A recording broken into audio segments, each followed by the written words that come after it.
સીતારામ, સદદેવીદાસ, જય મા અમર, જય શ્રી કૃષ્ણ। આજે બીજના પાવન પર્વ પર સાથી પરિવારની આખી ટીમ બધા મૂંગા જે પશુઓ છે, કૂતરા, ગાયો, એના માટે લાડવા લઈ અને ચાંદલી અમરધામ આશ્રમના આજુબાજુના વિસ્તારમાં સાથી પરિવાર નીકળી ગયો છે સેવામાં અત્યારે। અને આજે સાંજે સંતવાણીનું આયોજન રાખેલ છે બીજ નિમિત્તે। અને આપણે જોકે દર બીજ પર અમરધામ આશ્રમ તરફથી બધા ગાયો કૂતરા માટે આપણે લાડવાની પ્રસાદીનું આયોજન કરીએ જ છીએ। અને આજે પણ એવી જ રીતે ગાયો કૂતરા માટે લાડવાની પ્રસાદીનું આયોજન કર્યું છે। હું પછી અમારા અક્ષયભાઈ, પછી આપણા પાર્થભાઈ બોઘરા અને અમારા રીધમબેન, અમે આવી ગયા છીએ નાના નાના કુકુને લાડવા ખવડાવવા। તમે શું કહે છો બેની નિમિત્તે? કુકુ કેવડા કેવડા? એવડા એવડા કુતીપાઈ કુતીપાઈ કુકુ તમને જોવા જઈડા?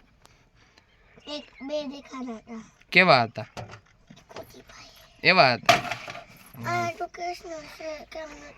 એ અંદર ઓમાં વયા ગયા હતું તો ખરા એક બે આ બધા ખાયા। કેટલા બધા છે જો તો કેટલા બધા અહીંયા આ બાજુ બે છે જો।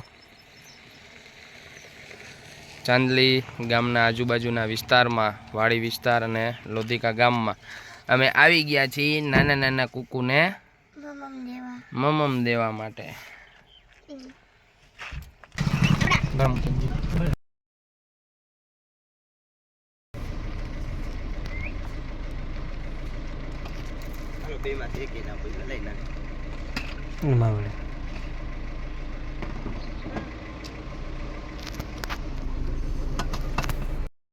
નહીં હોય મમ્મી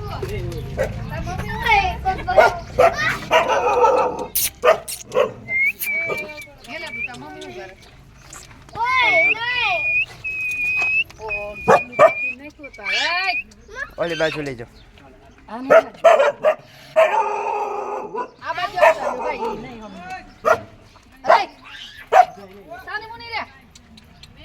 અમારી લાડવાની સેવા મૂંગા પશુઓ માટે થઈ ગઈ છે પૂર્ણ। અને અંતમાં અમે આવી ગયા છીએ રામધણ ગૌશાળા લોધિકા।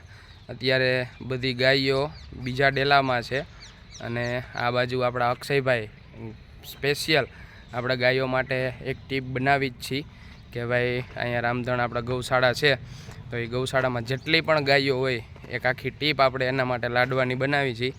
તો એ આપણે અહીં આપી દીધી છે। અત્યારે તમે જો ઓલો પાછળ બીજો ડેલો છે એમાં અત્યારે બધી ગાયો ત્યાં છે, એટલે જ્યારે અહીં આવવાનો એમનો સમય થશે ત્યારે ગાયો ખાઈ લેશે લાડવા। એટલે હવે હમણાં હું જઈશ હવે સાઉન્ડ ભરવા, કેમ કે આજે બીચ છે એટલે ભજનનો કાર્યક્રમ રાખેલ છે। એટલે જોકે થોડું મોડું તો થઈ જ ગયું છે પણ થઈ જશે બધું એડજસ્ટ। એટલે હવે હું જાઉં છું સાઉન્ડ ભરવા માટે।